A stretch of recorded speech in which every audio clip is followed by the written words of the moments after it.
So last night I saw from the world of John Wick, Ballerina, the latest within the wider John Wick universe that they're looking to build and expand between this and the Continental TV series that came out some time ago.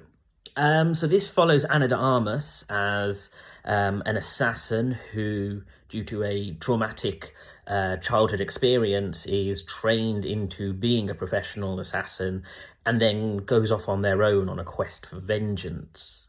I've been a huge fan of the John Wick franchise fairly early on. I don't remember if I saw the first film in cinema, but I definitely remember having seen from the third one in the cinema onwards, possibly even the second. And I think what's great about John Wick is the fact that it has this really interesting juxtaposition of a simple story with a quite expansive, quite rich world of lore and assassins.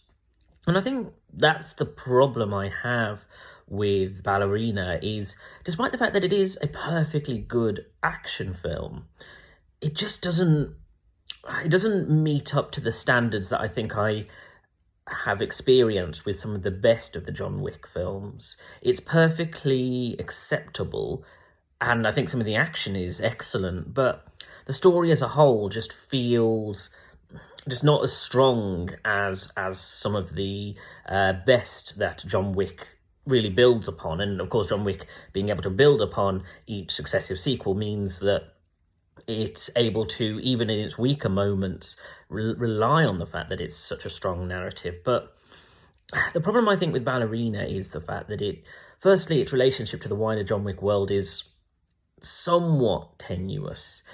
We do have returning characters like Angelica Houston, who plays the director of the Assassins organization that trains the Ballerina character.